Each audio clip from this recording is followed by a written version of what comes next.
CPM-ന്റെ പുതിയ അമരക്കാരനാകാൻ MA baby തയ്യാറെടുത്ത് കഴിഞ്ഞിരിക്കുകയാണ്. അദ്ദേഹത്തെ സെക്രട്ടറി ആക്കാനുള്ള ശുപാർശ പാർട്ടി പോളിറ്റ് ബ്യൂറോ അംഗീകരിച്ചു. ഇത് സംബന്ധിച്ച ഔദ്യോഗിക പ്രഖ്യാപനം ഇന്ന് ഉച്ചയ്ക്ക് ശേഷമുണ്ടാകും. കേന്ദ്ര കമ്മിറ്റി യോഗത്തിൽ ജനറൽ സെക്രട്ടറി തെരഞ്ഞെടുപ്പിൽ വോട്ടെടുപ്പ് ഉണ്ടായില്ല. നേരത്തെ ബേബി സെക്രട്ടറി ആകുന്നതിനെ എതിർത്തിരുന്ന ബംഗാൾ ഘടകം വോട്ടെടുപ്പ് ആവശ്യപ്പെട്ടില്ല എന്നാണ് ഇപ്പോൾ കിട്ടുന്ന വിവരവും. EMS-ന് ശേഷം കേരളത്തിൽ നിന്ന് ജനറൽ സെക്രട്ടറി പദവിയിൽ എത്തുന്ന ആദ്യ മലയാളിയാണ് MA ബേബി. ഇന്ന് രാവിലെ ചേർന്ന PB യോഗത്തിലാണ് MA ബേബിയുടെ പേര് അന്തിമമായി അംഗീകരിച്ചത്. കേന്ദ്ര കമ്മിറ്റി യോഗത്തിൽ ബേബിയുടെ പേര് അംഗീകരിച്ച ശേഷമായിരിക്കും ഔദ്യോഗിക പ്രഖ്യാപനം പാർട്ടി നടത്തുക. അന്തരിച്ച സീതാറാം യെച്ചൂരിയുടെ പിൻഗാമിയായിട്ടാണ് MA ബേബി ജനറൽ സെക്രട്ടറി സ്ഥാനത്തേക്ക് എത്തുന്നത്. വിദ്യാർത്ഥി രാഷ്ട്രീയത്തിലൂടെയാണ് ബേബി പൊതുമണ്ഡലത്തിലേക്ക് പ്രവേശിച്ചത്.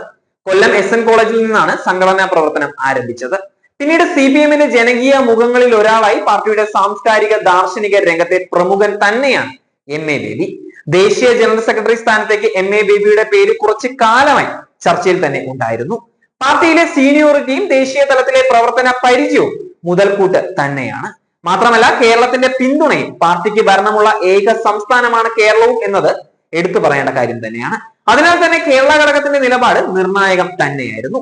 അതിലുപരി മുഖ്യമന്ത്രി പിണറായി വിജയന്റെ നിലപാട് ഏറെ പ്രാധാന്യവും അർഹിക്കുന്നുണ്ട്. പിണറായി കഴിഞ്ഞാൽ പോളിറ്റ് ബ്യൂറോയിൽ സീനിയർ MA ബേബി തന്നെയാണ്. ബേബി SFI ദേശീയ പ്രസിഡന്റ് സ്ഥാനം ഒഴിഞ്ഞപ്പോൾ പിൻഗാമിയായത് സീതാറാം യെച്ചൂരിയാണ്. ചർച്ചകൾ മുന്നോട്ട് പോകുന്നതിനിടയിലാണ് സംഘടനാ റിപ്പോർട്ടുമായി രാഘുലുവും ശ്രദ്ധയിൽ എത്തിയത്. ബംഗാൾ ഘടകവും രാഘുലിനെ പിന്തുണയ്ക്കുന്നു എന്നുള്ള സൂചനകളും ലഭിക്കുന്നുണ്ടായിരുന്നു. നേരത്തെ ബംഗാൾ ഘടകം അശോക് ദാവളയെ പിന്തുണയ്ക്കുന്നതായി സൂചനയുണ്ടായിരുന്നു.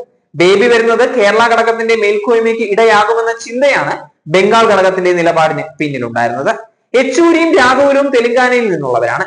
കിസാൻ സഭ ദേശീയ പ്രസിഡന്റാണ് അശോക് ദാവളെ. മഹാരാഷ്ട്രയിൽ നിന്നുള്ള നേതാവാണെങ്കിലും ദേശീയ തലത്തിൽ പ്രവർത്തന പരിചയമുണ്ടായിരുന്നു അദ്ദേഹത്തിന്. കർഷകരുടെ ലോങ് മാർച്ചിലൂടെ ശ്രദ്ധേയനായിരുന്നു അദ്ദേഹം. തുടക്കം മുതൽ ദാവളയ്ക്ക് മുൻതൂക്കം ലഭിച്ചിട്ടുണ്ടായിരുന്നു. പക്ഷേ ബേബിക്ക് വേണ്ടി പിണറായി എത്തിയപ്പോൾ എല്ലാം മാറി മറിയുക തന്നെയായിരുന്നു.